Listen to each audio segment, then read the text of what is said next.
Let us turn to page 4.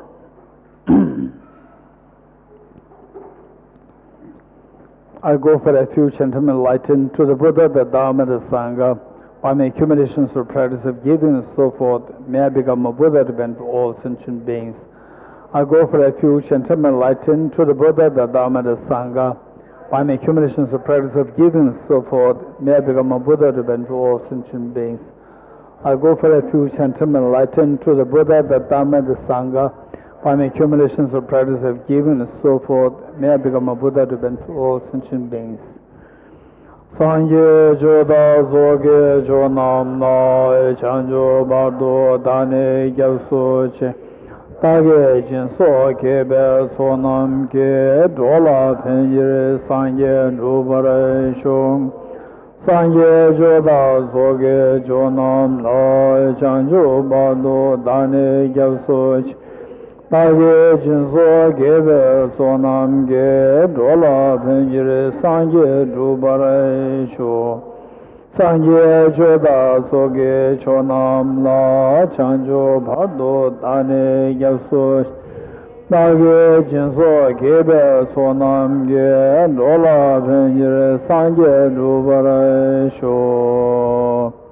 Next page.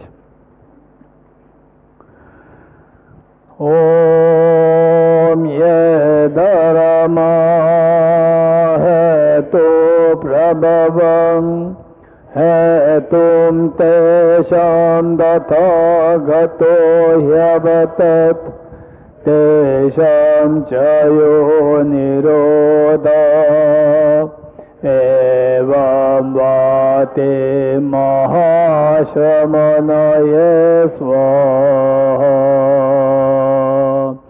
Om ye dharma hetu prabhavam hetum tesham dathagato hyavatat tesham chayo nirodha evam vate mahashamanaye svaha.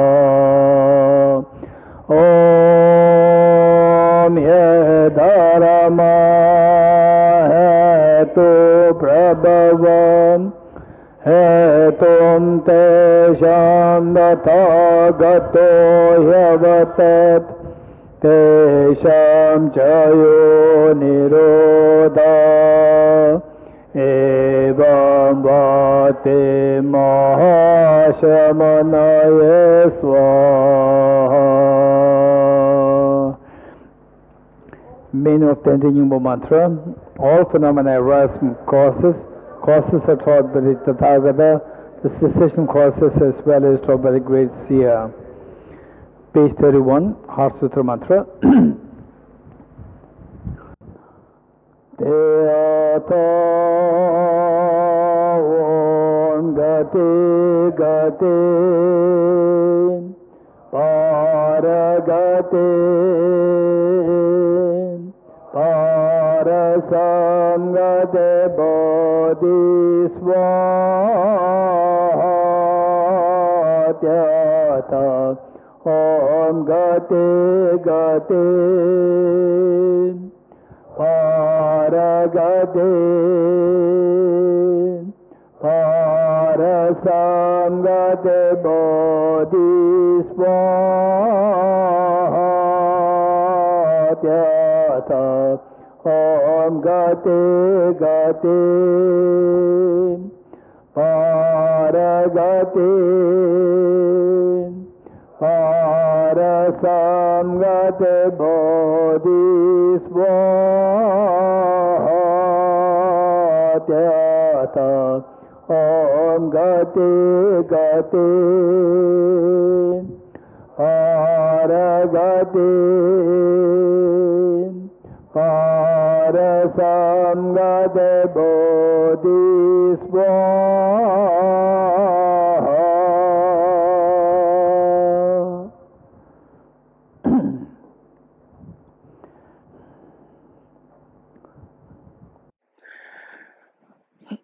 Okay.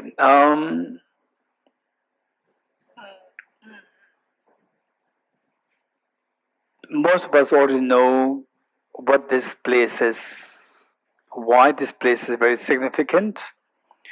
Bodh Gaya, the land of enlightenment, and in Tibetan we call it Dorji Den. Dorji Den. Dorji Den is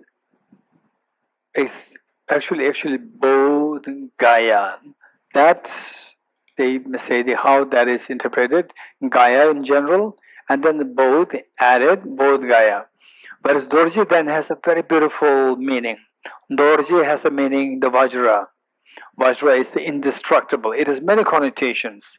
Vajra has many connotations. Symbolically, and there is the Vajra which you oftentimes see some of the deities holding, and the then has a connotation that the place where the Buddha attained enlightenment. Then it's like the seed on which the Buddha became enlightened. That seed is referred to as the Vajra seed. Vajra seed on which the Buddha became enlightened, Dorji Den. This is a great direct meaning of enlightenment, Dorji Den. And it says that for the Buddhas to become enlightened, the seed on which the Buddha to become enlightened, this seed must be indestructibly powerful. If not, this seed cannot really sustain the itself on which somebody sits to become Buddha. So that is referred to as the Dorji Den.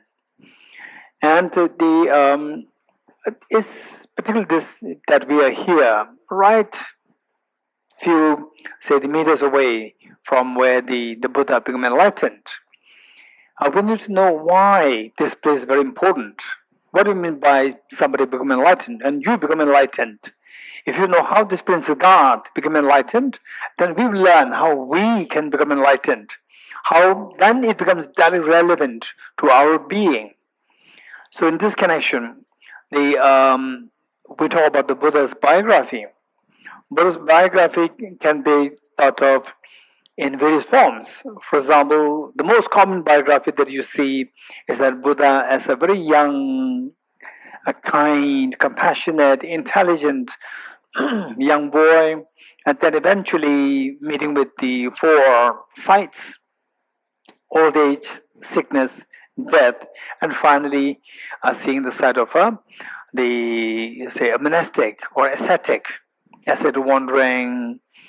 And then if you look at some of the biographies there, that it may be meant primarily the audience are primarily beginners, but the Buddha's biography are way more subtler than how that is presented there. That in the biography it says like Buddha met with this sort of somebody sick, old age, and death. And then the Buddha asked his charioteer whether this is something, what is this? So this, I would say, this is for just very beginners. In reality, Buddha, the Prince Siddhartha, was way more intelligent than the charioteer. And here in the story, it depicts as so like the charioteer is wiser than Prince Siddhartha. It's just the opposite. But it's for the beginners, it's fine. So what I'm saying is that we need to know the real biography. So these biographies, they are good for our basic introduction, but the real biography will be depicted, is depicted by the great Indian master by the name Acharya Dignaga. Acharya Dignaga in Tibetan, Lubin Choklang. Acharya Dignaga in 6th century AD. In his text, Pramana Samuchaya or Compendium of Valid Cognition. Compendium of Valid Cognition, Pramana Samuchaya. There, what he said is that he just wrote one verse as a word of salutation to the Buddha, where he said, "The one who has transformed into the reliable guide, motivated by altruism to benefit sentient beings, the teacher, Sugata, and protector to you I make prostrations. This is what Acharya Dignaga wrote. And you should know the story behind this. This is very interesting. Acharya Dignaga, he was, of course, as a little boy, he was okay, just let me share the story. Later on, I'm not sure whether it will come across a time where I have to relate this. He was just aged like 8 or 9, 10, very young boy. And in those days, 1,400 years ago, school, unlike today's very systematic schooling systems, in those days, schools just all the village boys and girls, they go to one the gentleman, or most likely gentleman in those days, who is respected as a learned person. Then you go there, all the children go there, and they're under the tree. That becomes a school. So all the boys and girls of, including Acharya Dignaga, who was just like 8, 9 years old, and they were all attending the school. And one day the teacher taught that the self exists as something independent entity different from the body and the mind. And in those days, say the philosophical schools, very sophisticated philosophical schools developed in India. And that teacher taught that self exists as independent from the body and the mind. And this little boy, after class, late in the night, this little boy, the other boys and girls noticed that this little boy, just age 8 or 9, he stripped off his clothes, naked, and then he took a lantern. In those days, no lights, no electric lights. He took a lantern and he was looking for something. And the other boys and girls, they thought that this Dignaga got crazy. He got mad. And the next day, they were so excited to jump to the school to report to the teacher what happened the last night. And thinking that the teacher would be so, see that as very funny. Teacher, instead of feeling funny, he became extremely stern, very serious. And the other boys and girls, they didn't know what happened. What happened? And in the class, the teacher asked Dignaga, get up. And Acharya Dignaga, he got up and asked, did you do this last night? And Dignaga said, yes, sir. And all the boys and girls, they were just intense. What happened? They thought that the teacher would just laugh. Teacher would laugh. Instead of laughing, the teacher became very stern, serious, and asked the boy, did you do this? He did not do anything offensive in the eyes of the other boys and girls. They did not know what was happening between the teacher and this boy.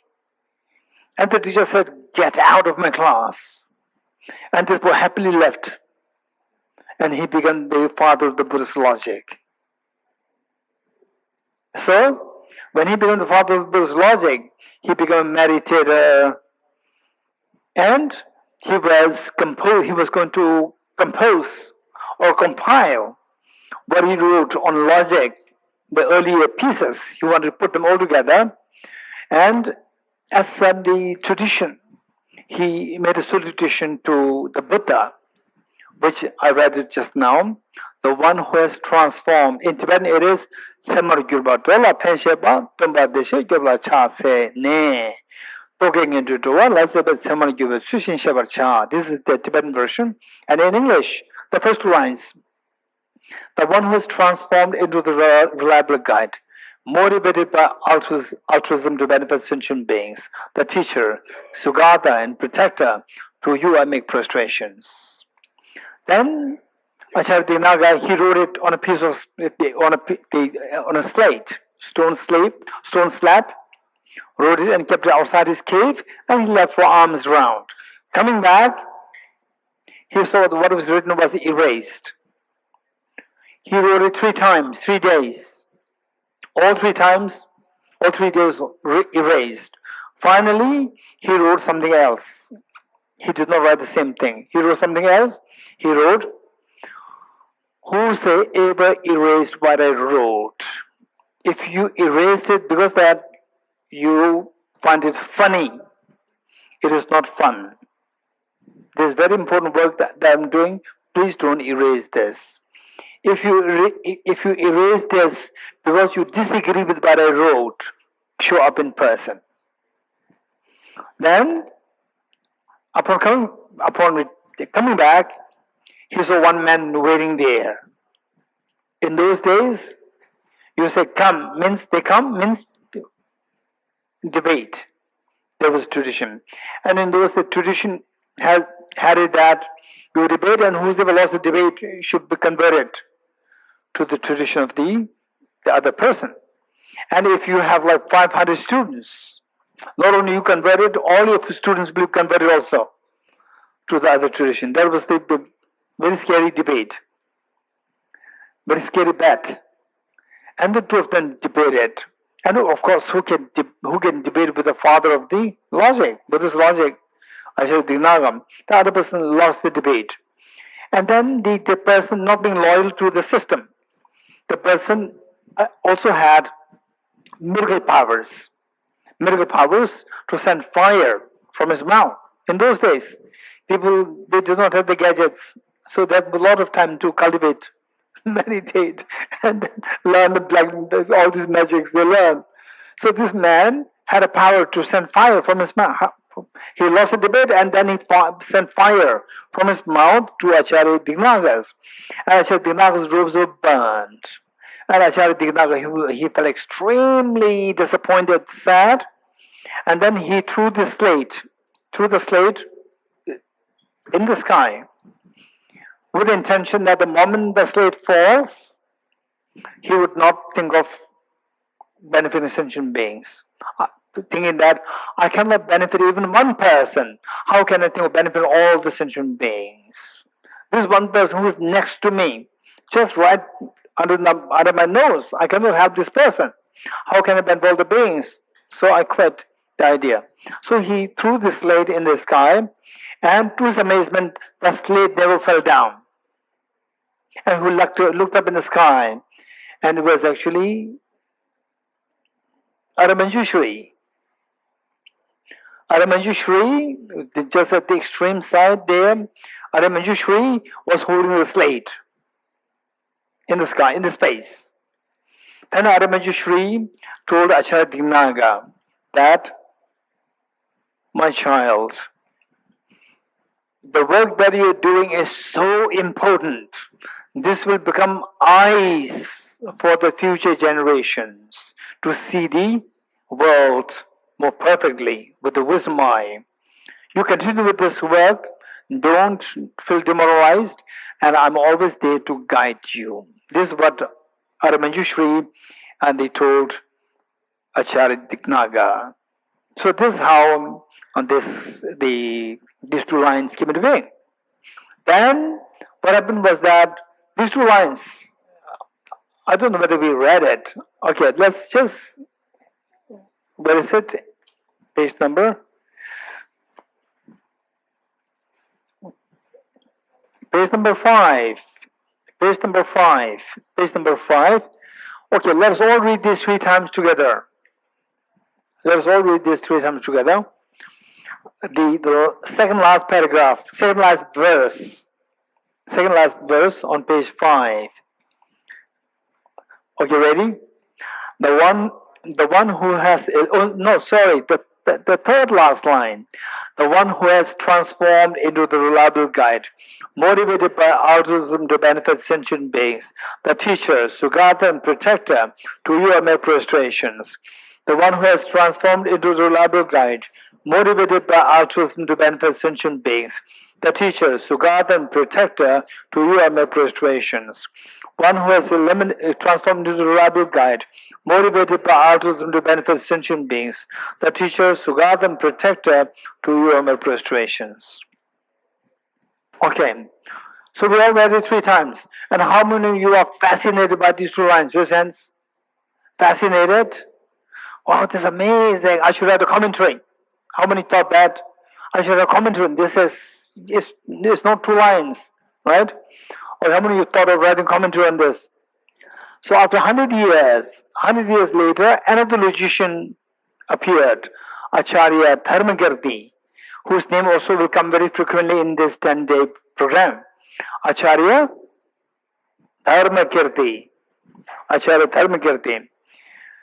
He read this the way we read. He read it and he saw the weight, the gravity of these 2 lines and thought that I must write a commentary. He wrote a commentary on this with 283 verses. With 283 verses. And you read those 283 verses, again you need more commentaries. Right? How many of you thought of writing commentary, reading this? Wow, that's amazing. He read it, we read it, same. Okay. So because this is extremely profound and having a great gravity in this. So why I'm sharing this is in the context of the Buddha's biography. Why Buddha's biography is to see the, okay, anyone, just tell me. So this is going to be like interactive, the classes. Interactive classes, the question answer is oftentimes what happens. Just speak your mind. We're studying philosophy, psychology, but keep in mind that it has nothing to do with the hardcore philosophy, psychology, where you have to just conceptualize. No, you have to experiential. You have to feel the experience, share the experience. What do you feel? You have to share that with us. So with this in mind, my question is that what do you think is the purpose of life? Because we're talking about the Buddha's biography. And there must be a reason why we have to study Buddha's biography. What do you think is the purpose of life? Anyone? Just speak your mind. Thomas. To realize one's own potential. Anyone else? What do you think is the purpose of life? Here. To be inspired. Mandela.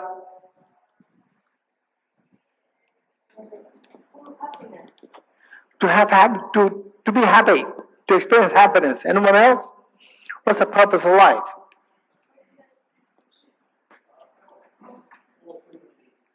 To help other human beings. Very good. The lady here. To make others happier. Anyone? Yes, over there. Christoph. To realize one's salvation. To realize one's self? Okay, one's salvation. Very good. Over here.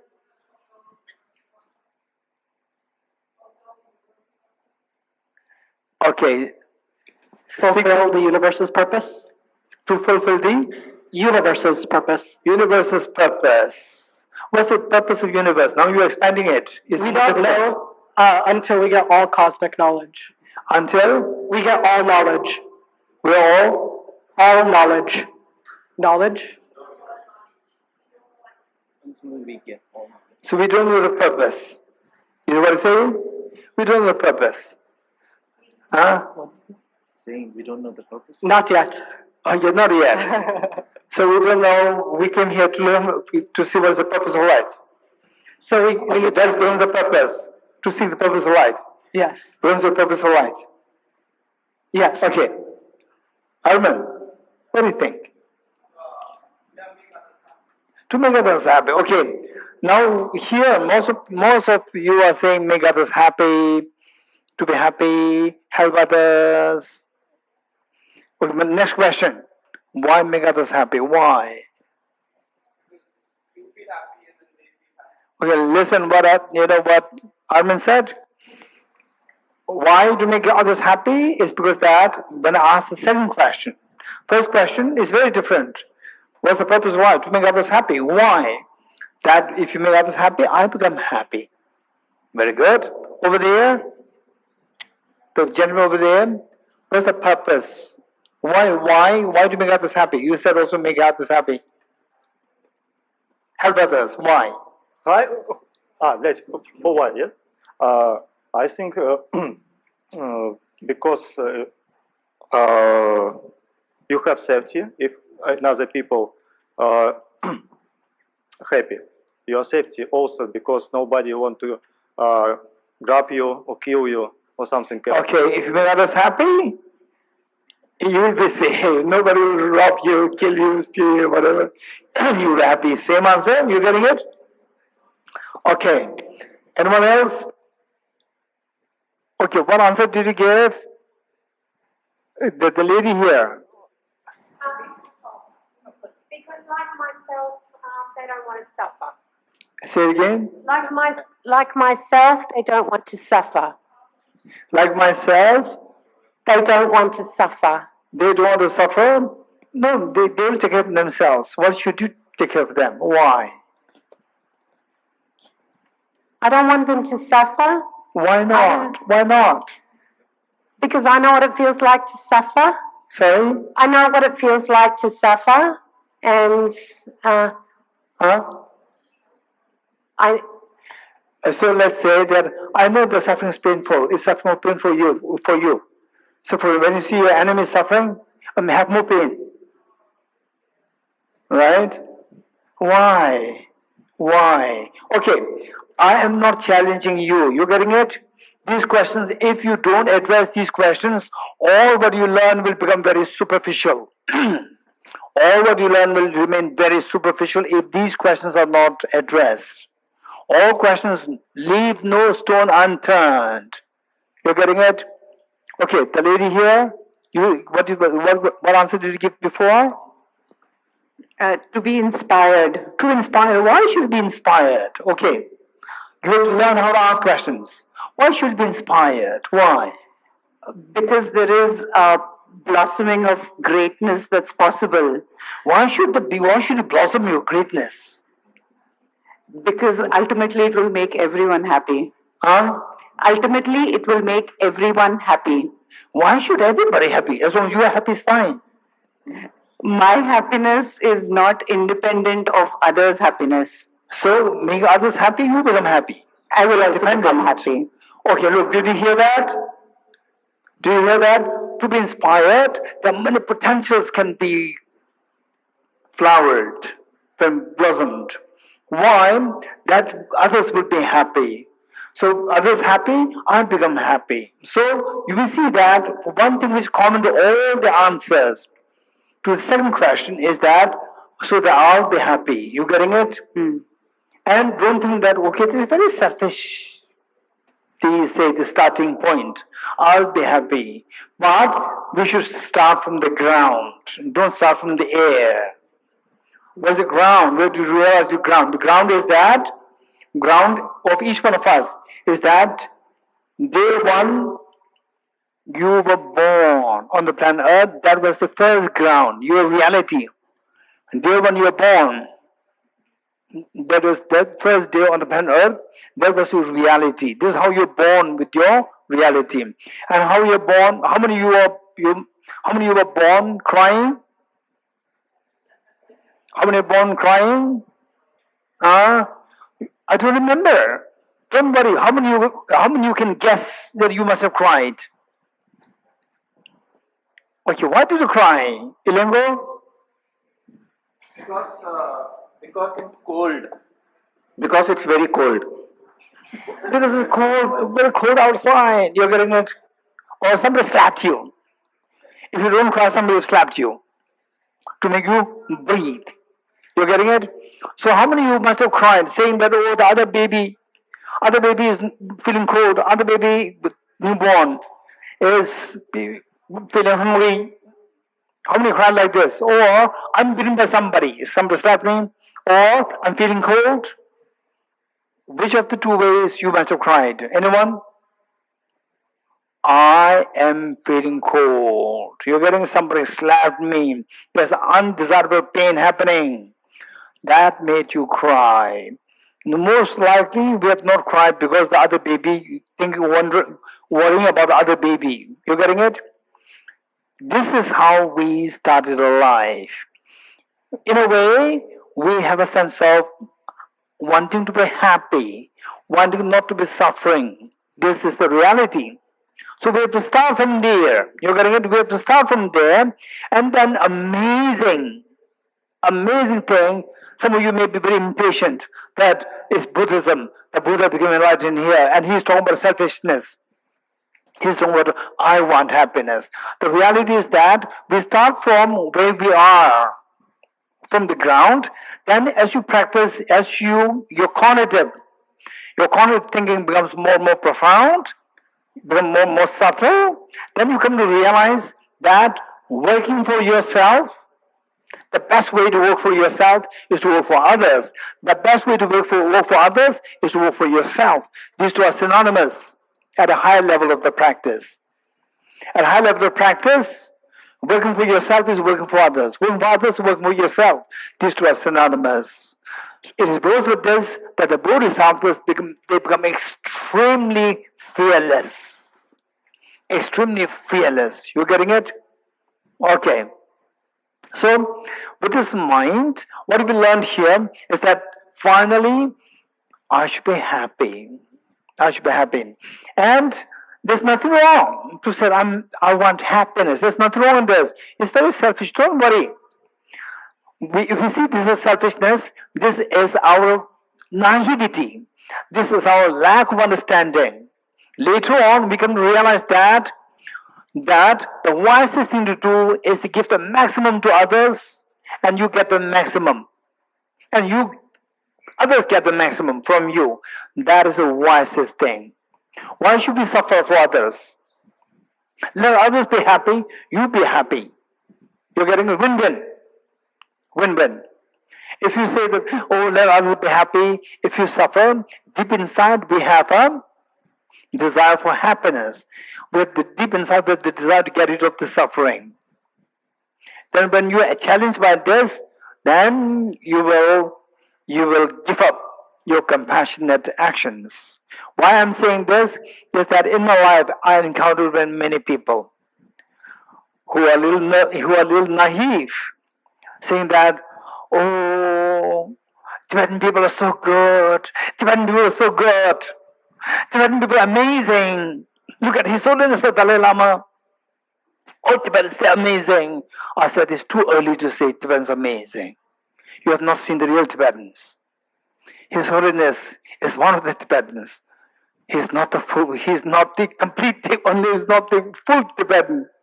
Meaning that he is one of the Tibetans. You have to see the other Tibetans. You're getting it? Right? And then, no, I've seen many. They're so good, they're amazing. Then I said, I pray that it will continue. Amazing, continue. Right? Then after a while, meeting with the Tibetans more, young Tibetans, elder Tibetans, some are good. But the Tibetans are also another human being. Homo sapiens. The source is same. 0.3 million years ago. We all came from the same source. Initial, and then we go back 200 million years ago. Then we go back 4 billion years ago. Unicellular organism. This is how we started. From where? So we are same. It's not that Tibetans are special. Right? And then then gradually they go to realize that Tibetans are other people. They're same. Right? Selfishness, anger, everything's there. Right? Oh, Tibetans are so bad. Right? So what I'm saying is that let us not be naive. Let us not be naive. So why, when you confront with the reality that when you, generally speaking, how do you have that experience? Generally speaking, when you're flourishing, there are so many people coming to you. When you are diminishing, everybody will disappear. How many had that experience? Raise hands. How many had the experience? And if people still stick to you when you diminish, when you degenerate, if people still stick to you, these people are genuine people. These people are genuine people. So we have to actually, what is Dharma? Dharma must be relatable to a life. If you cannot relate to a life, it's useless. If the Dharma cannot be related to a life, it's useless. Perhaps, I think, how many years ago? Almost 40 years ago, 40 years ago, when I was a student, I first met one of my teachers, Venerable Rinpoche. He was a hermit. And I made an appointment as a schoolboy, made an appointment to meet him. And my senior must have introduced me to him, who I requested to please fix an appointment with this teacher, who was the hermit. Roger Jackson, did you get the chance to meet Genlam Rinpoche? No. Pamela? No. Okay. So then my teacher, he was not from modern education, just Buddhist philosophy, psychology, and meditator in the solitude. And he said one thing to me. He said, Dorji, if you have no suffering, you don't need Buddhism. Let me repeat it. If you have no suffering, you don't need Buddhism. Amazing. Even today, I'm actually stunned by these words. Still it reverberates so vividly it rings so vividly to my ears. Amazing practical, no fundamentalism, no religious fanaticism. If you have no suffering, discard Buddhism. No need of Buddhism. This is amazing. People fight over the religions. People fight. And the religion is to quell your problems, and they create more problems because you fight. You're injured, you're killed. Your family members are killed. People are killed. And now in the Indian religion. So this is where my teacher said that if you have no problem, no need of Buddhism. So from this spirit, we see we should be very realistic. You should see that what we are learning is relatable to your life. And today we see that there are so many people who are going through depression, who are going through stress, anxiety. The anxiety disorders now is increasing. If you learn this philosophy taught by the Buddha, it's not that this is the only way. No. Don't think that this is the only way. You getting it? Buddha's teachings, let us not be fanatics. Let us not be a cult. This is one of the ways. You learn it, you use your intelligence, you invigorate your intelligence, sharpen your intelligence, and then you come to discern that, wow, this is amazing. And we're in the land of enlightenment. And this is amazing, the life story. So there's a purpose in my life. And the purpose, if I don't know the purpose of my life, to see the purpose of my life brings the purpose of life. Right? This brings the purpose of life. So the purpose of life, we see I need to fulfill that purpose of life. I need role models. For example, to start startups, you need role models like Mark Zuckerberg and who else? Elon Musk. You need role models. Likewise, if you really want to achieve the purpose of life, you need role models. Role models meaning somebody who you learn, whose biography you know so well. So therefore, the biography of the Buddha becomes very important because we all want happiness. We all want to get rid of miseries. Okay, tell me, who is that person? Who among you is the one who wants to maximum happiness and to minimize the miseries? Raise hands. Who is that person? Very good. And who is that? Boys or girls? Boys or non-boys? Everyone. And the Buddhists or non-Buddhists? Hey, tell me, say something. Everyone, you getting it? So therefore, what the Buddha taught is not for the Buddhists. For anybody who wants a maximum happiness and who wants to get away from miseries. So this is what for the Buddha came on the planet Earth. Yet, he came for us. so we have to follow him.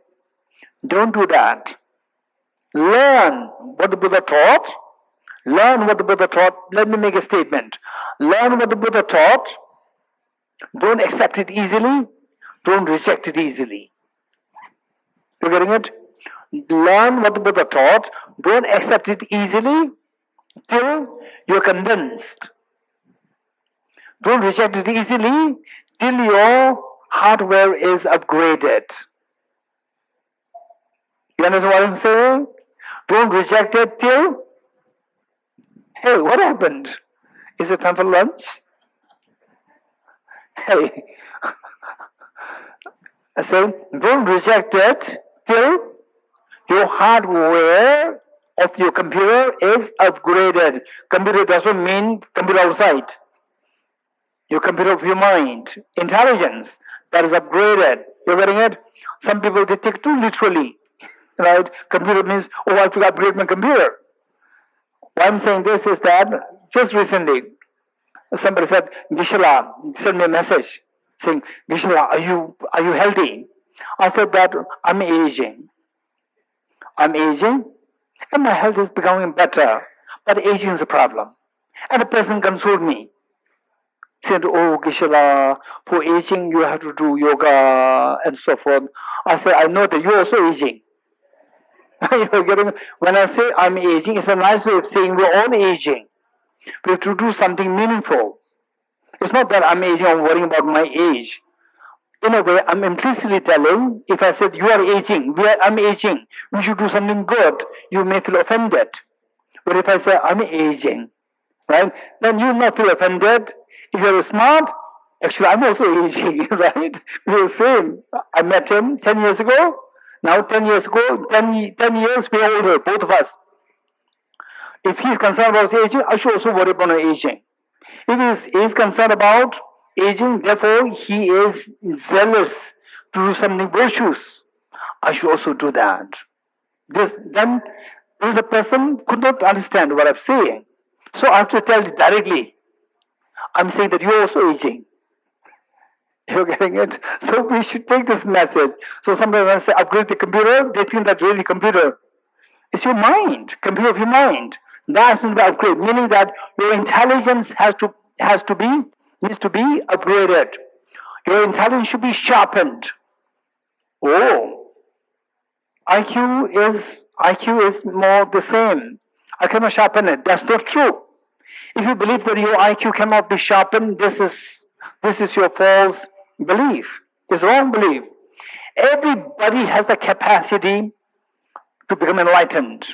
Everybody has the capacity to get the IQ level as high as Albert Einstein. Everybody has capacity to become as intelligent as Albert Einstein. And some people maybe think that there are people with IQ higher than Albert Einstein. Don't think about this. Think about intelligence. Everybody has that capacity. Don't ever underestimate yourself. Don't think that, okay, I came here thinking that we want to do meditation. He's talking all the time. Right? No meditation, where's retreat? Right? And then he's talking about intelligence. So in school, my intelligence very low, below average. Now he's talking about intelligence. I thought meditation, no intelligence. Now he's talking intelligence.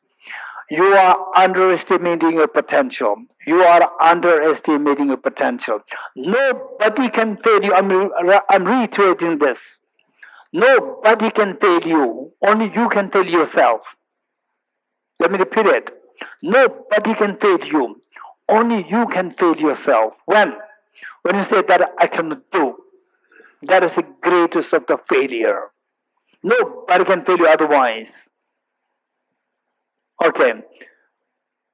So with this mind, we all have that treasure of perfect intelligence, perfect compassion, and perfect power. We all have that quality inside.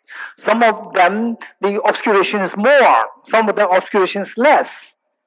Those, the obscuration is less, they seem to be more intelligent, more compassionate.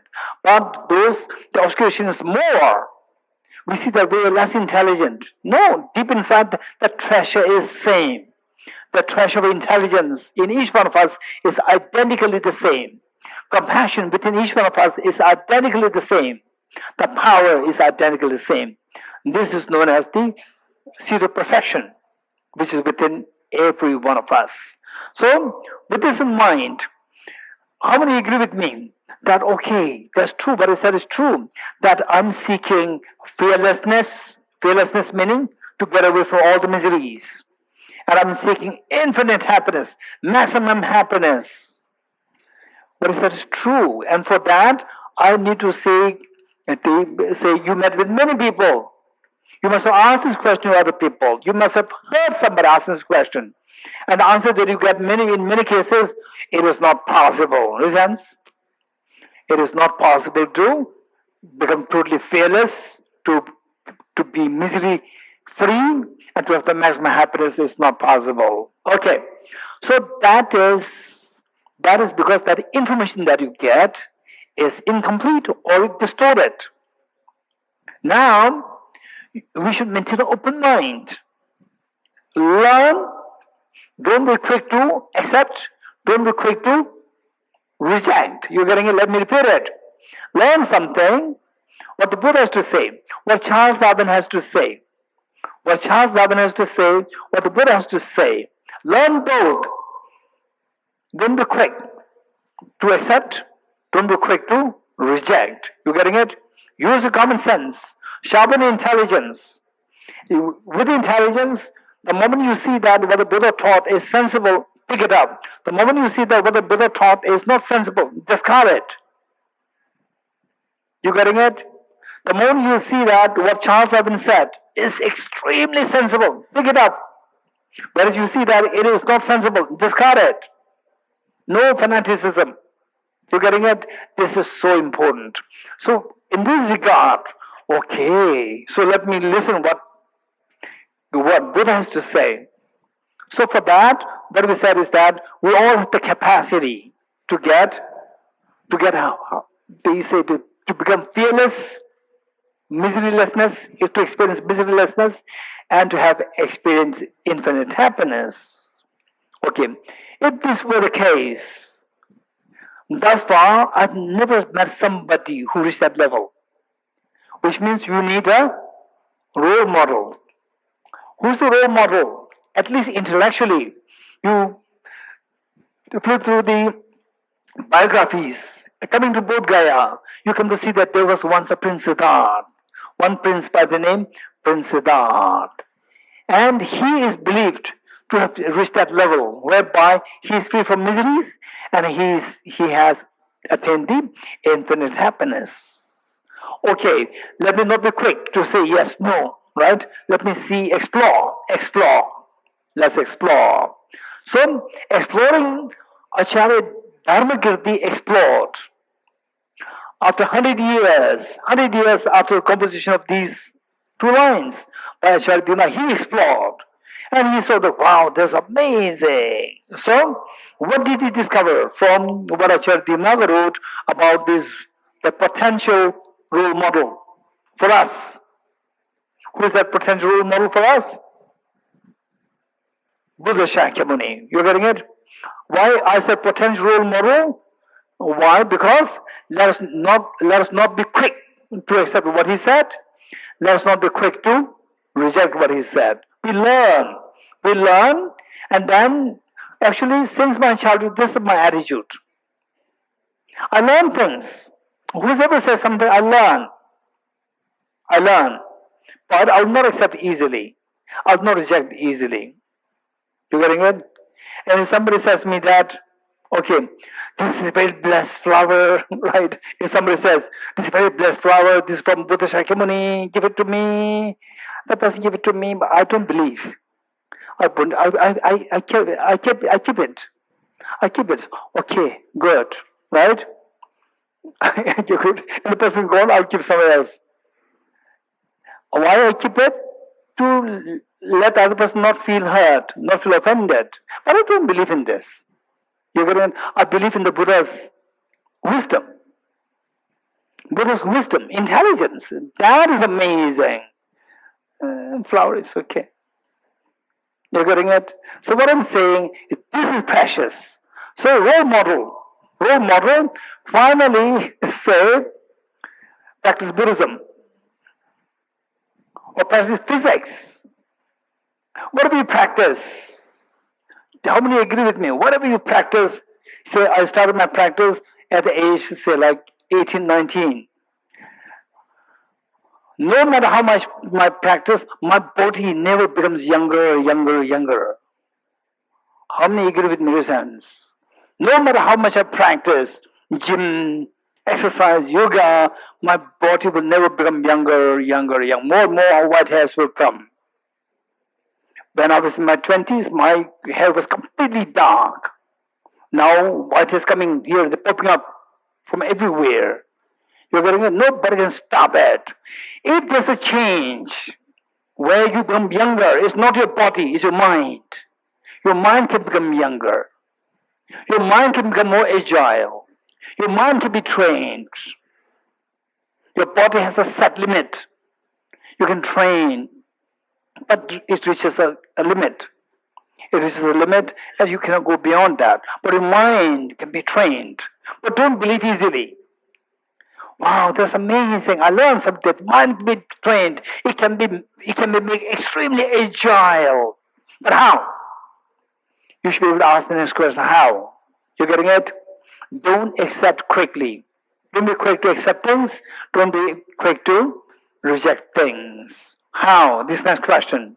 So with this in mind, okay, now if Prince Siddhartha, who later became enlightened under the Bodhi tree here, then he becomes a role model. But before I accept it too quickly, I must learn how he is a role model. How? What's the mechanism like? What's the procedure like? So what he did, looking at his biography, it says that, okay, biography, he was a prince. And as a young prince, he was very compassionate. That is observable. He was very intelligent. That's observable. But enlightened and so forth, all questionable. All questionable. We don't know. Then what he did, at the age of 29, he left the palace. That's again a reliable fact. He left the palace. Anybody can leave the palace. Anybody can leave the palace. He also left the palace. Why did he leave the palace? This question. He was a prince. And he walked barefooted. Why? Why he adopted that? Why he left all the luxuries? Why? Was he because he was fed up with his wife, or fed up with so forth? No, he was thinking of a bigger goal. Same, the life story of the Buddha with the four signs is so simplistic for the beginners. The reality was that the last 29 years of his life in the palace, what he noticed was that there are so much of injustices in the palace. Ordinary people, they suffer so much in the hands of the royal family members. He could also see the sickness, aging, death, poverty, wars. You could see wars. How many people died in the wars? You could see them. So this young Prince Siddhartha, if I stay to become the king, if I stay in the palace, at the most I'll become the next king. Become the next king, what can I do? How can I save the world? How can I save the world? Become the king. Look at my father. He was already king. He could not do anything. He could not save his own palace. Ordinary people suffering. And then forget about the people outside the palace. And then the people in the other kingdoms. He could not save. If I become the king, it's just pointless. I must have to look for alternative way. So what is the alternative way? Leave the palace and look for the alternative way. He left the palace. You getting it? He left the palace motivated by what? Motivated by compassion. Motivated by altruism to benefit the sentient beings. This is the motivation. So with this motivation, what did you do? Okay, if you are the one to leave the palace with the motivation to help all the beings, what should you be doing? You should be looking for the path which can help the beings. You getting it? So he went in search of the path. So for the path, he has to seek the help of a teacher. He met two teachers. The first teacher, Acharya Allah Kalam. The first teacher, Acharya Allah Kalam. He was trained under this teacher, and very soon he reached the same level as the spiritual realization of the teacher. Then he asked for more teachings. And the teacher said that you already got everything. You already got everything. You're already enlightened. And he said, no, I'm not enlightened. I still am yet to get the solution to all the problems of the whole world. So he left and he got the second teacher, Acharya Udreka. Acharya Udreka. He met a second teacher whose realization is higher than the first teacher. Today, I would say today, if these two teachers were alive, no doubt people all over the world, we see them as Buddhas. They are not Buddhas. Because Prince Siddhartha was not happy with the realization that he attained, which is the same as the two teachers. Then again he asked the second teacher for more teachings. And second, no, you already become enlightened. There's nothing more teaching. All my students are your students. Teach them, guide them. And the Prince Siddhartha said that no, I'm still here to find the solution to all the problems of the world. Then he left. 6 years practice of austerity, meditation. Finally, he found the path. The path, the wisdom. What wisdom? What is that wisdom? That is what we're going to discuss. This mainly we're going to discuss on the wisdom which the Prince Siddhartha found. Okay. So in a way, is there any doctors? Where? Okay, one over there. So the saying, the doctors are they saying COVID vaccine. When the first Pfizer and what else? Moderna,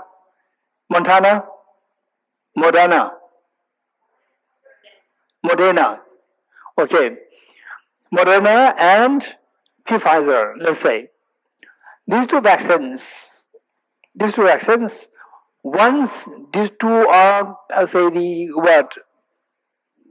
these two are invented, or these two are made. These two are made, then directly inject everybody, or what? Has to go through trial. You're getting it? A trial for what? To check the efficacy. To check the efficacy. You're getting it? How efficacious the medicine is, the injection is. To check the efficacy, it has to go through trials. Okay. So, Prince Siddhartha, he found this solution, but he has to subject the solution to trial. You're getting to experiment it, how efficacious this solution is, this wisdom is.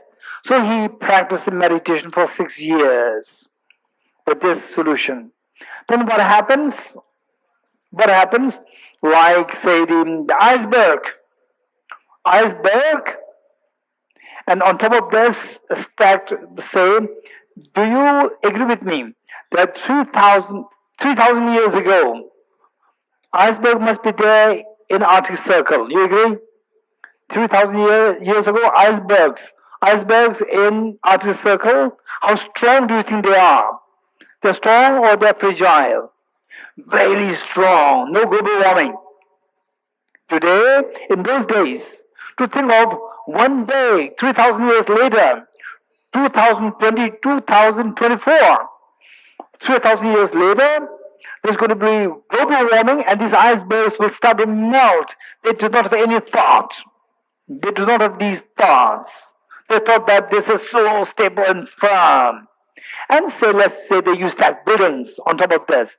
After 3,000 years, when you reach 2024, then these icebergs start to melt. Global warming.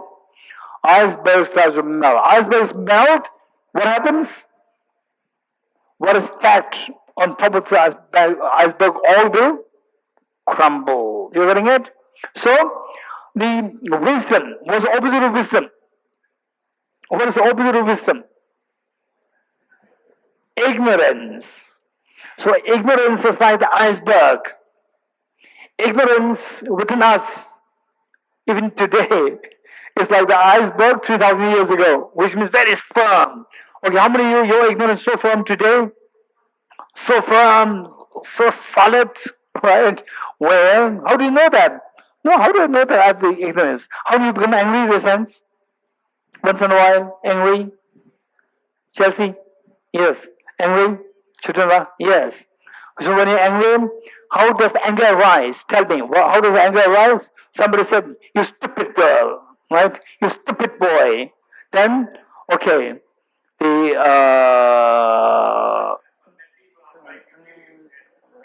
okay. Thomas, calm down, right? So somebody said, you stupid girl, right? Or you stupid boy. Then, hey, Vandala, should I become angry? And Venerable says, yes, of course. It's baseless to somebody's accusing you. And then you meditate on anger. And then you gradually become angry. Is this how the anger arises? Huh? Two Amales. Huh? It's instantaneous. You getting it? And then nobody, you don't ask anybody, should I become angry? You getting it? It is instantaneous. It is just it's an explosion. Anger. How many agree with Amale sense? Okay. Look, all these emotions, when this anger is within us in a form of explosion, this is a clear indication that underlying this anger is the iceberg of ignorance. When the ignorance is gone, anger is gone. Nobody can trigger anger in you. When the anger is there in you, indicates that there's an iceberg of ignorance within us. What is this ignorance? This is what we're going to spend time. We have to learn. What's the opposite of ignorance? The wisdom, like the global warming. Wisdom. The global warming of the wisdom comes, iceberg of ignorance melts. Then what happened? Buddha was meditating on this wisdom. With the wisdom, all the iceberg, all what was stacked on the iceberg, inappropriate tension, afflictions, miseries, they all start to crumble down. And he experienced the perfect bliss of purity of the mind. Let me repeat it. Because of this iceberg melts, iceberg of ignorance melts in him, then he experienced the perfect bliss of purity of mind, where all mental stains are removed. He experienced the perfect bliss of purity, perfect purity, fearlessness, and infinite happiness. This is known as Sugata. Sugata meaning the one who has gone to bliss, the one who has gone to the bliss of purity of your mind. This is Sugata. So with this experience of the Sugatahood, then he went out to protect the beings. When he had this experience, he's very confident. So he went to protect the beings. Okay. So now Prince Siddhartha, he became, then this is what is known as the reliable guide. Reliable guide. Okay. Say how many of you came to Bodh Gaya for the first time? Raise hands. Arman? Okay, many of us. Thomas? 7 times. Okay. So first time here. Okay, those first timers. Or how many of you remember that you first came to Bodh Gaya? You remember that? Anyone? All of us will remember that, right? The past or today, whatever. So during that time, just imagine that. Then think, okay, I've never been to Bodh Gaya. What's the Bodh Gaya like? I need somebody to help me. I need a guide. Yes? You first timers, you check for the guide. Google as your guide. In some cases. So you're looking for a guide. And let's say that you have only 2 guides. One guide, like let's say, okay, Alexei, how many times you've been here? to Bodh Gaya, Alexei? 5 times. So one is Alexei. Other one is someone who read about Bodh Gaya, never been to Bodh Gaya. The 2 guides. One is Alexei, who went to Bodh Gaya 7 times. 7 times, and Pedro extremely compassionate, exploring everywhere he knows authority. Which of the 2 guides would you prefer? The one who has experience, like Alexei, or the one who just read the book? The one who experienced. Raise hands. Particularly the first timers. Very good. So, in Siddharth, he became the experienced guide. How experienced? He was an ordinary prince. From there he left the palace, motivated by altruism to benefit sentient beings. Then he went in search of the path to teach the beings, teacher. Then he experimented it on himself and experienced that yes, it is very efficacious. All the mental defilements are gone, misery is gone, Sugata. With this experience, Sugata, then he went to benefit the beings, protect the beings by sharing his wisdom. Sharing his wisdom meaning become serving as a guide. You getting it? Okay. If you meet such a guide, how many would be happy? Raise hands. Very good. So this Prince Siddharth. So finally, he attained Sugatahood. Where? Under the Bodhi tree here. Under the Bodhi tree here. Where? Hey. Somebody, Alexei, where? Bodhi tree, where is it? Which direction? Which direction? Okay, so most likely here in this direction. Okay, so the point is that this is Sugatahood. So under the Bodhi tree, the Buddha was sitting, and then he explains the Sugatahood. So the seat on which the Buddha became enlightened, that is still there. That's still there, and King Ashoka identified that,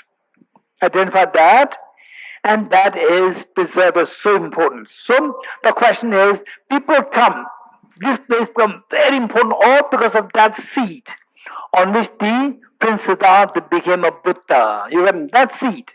That is important thing. That is the most important thing.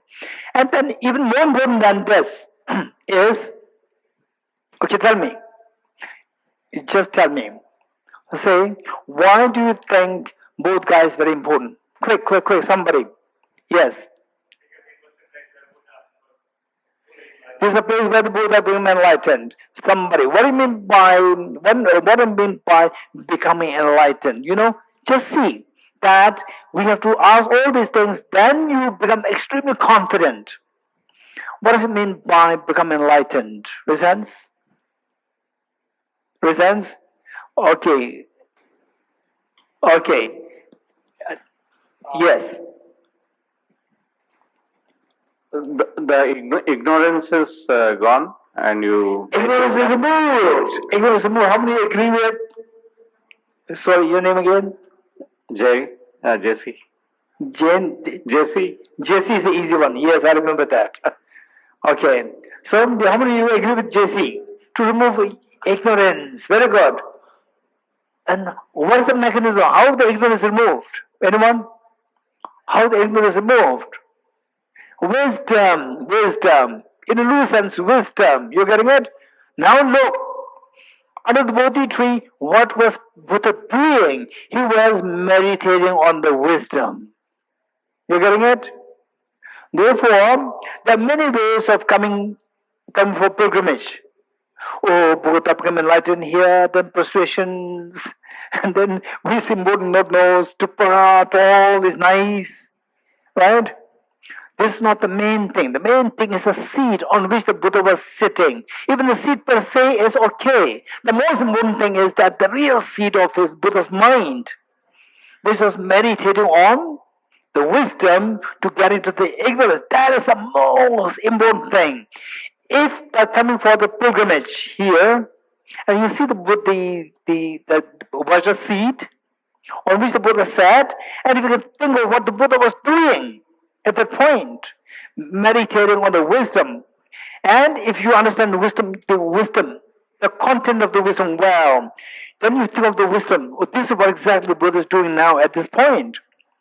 You think of the wisdom. That is a real pilgrimage. That is a real pilgrimage. You getting it? Whereas if you come over enlightened and then you go around and then little shopping here and there, right? And then what is that? Chit chat, right? And then relaxing, going, when to come, Bodh Gaya, right? This is not pilgrimage. It's okay, it's okay. But the real pilgrimage is why this place is important. Why this is a site of the pilgrimage? Why? Because the Prince Siddhartha became enlightened under the Bodhi tree. What was he doing there at that point? What was he doing? That is important. He was activating this wisdom. He was activating the wisdom. And this wisdom, what is that wisdom? To see everything as like a dream, empty of objective reality. He was meditating on this. And then you have to study this. If you don't know, for example, say this tiny fan. If you don't know what this is for, you may think that this is like, it's not a mobile, right? Right? This is not a mobile. But if you know that this is a fan, it helps you when you feel hot, when you feel too humid. This helps you. Then you feel the value. Otherwise, oh, there's something there, thank you, and you don't know what it is. Likewise, oh, the Buddha became enlightened here. What do you mean enlightened? What is Buddha exactly doing there? I have no clue. So, in this case, you're coming here, the benefit is much less. Whereas if you know what the Buddha was doing precisely there, under Bodhi tree, the meditation of wisdom, motivated by compassion, two elements, compassion and the wisdom. Motivated by compassion, then what the Buddha was actually doing is meditating on ultimate reality to emptiness.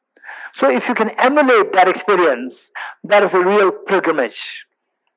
There's real pilgrimage, and the place is so blessed that you meditate on emptiness, experience can be way quicker. But don't expect that, okay, I already learned about emptiness earlier during the early retreats, right? Early retreats. Now, okay, if I'm here, Buddha was meditating emptiness, I meditate, then it will be very quick, I become enlightened in this retreat. Don't expect that. You're getting it? But it's quicker. It's quicker because the place is so blessed and you're emulating it. There's a mirror neuron being activated within ourselves. Okay, we stop here.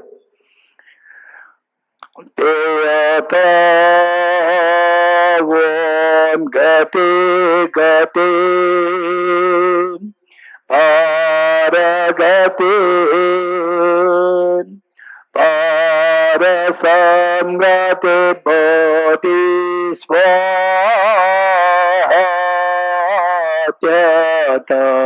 Om Gati Gati Paragati Parasamgati Bodhi Swata Om Gati Gati Paragati Parasamgati Bodhi Swaha.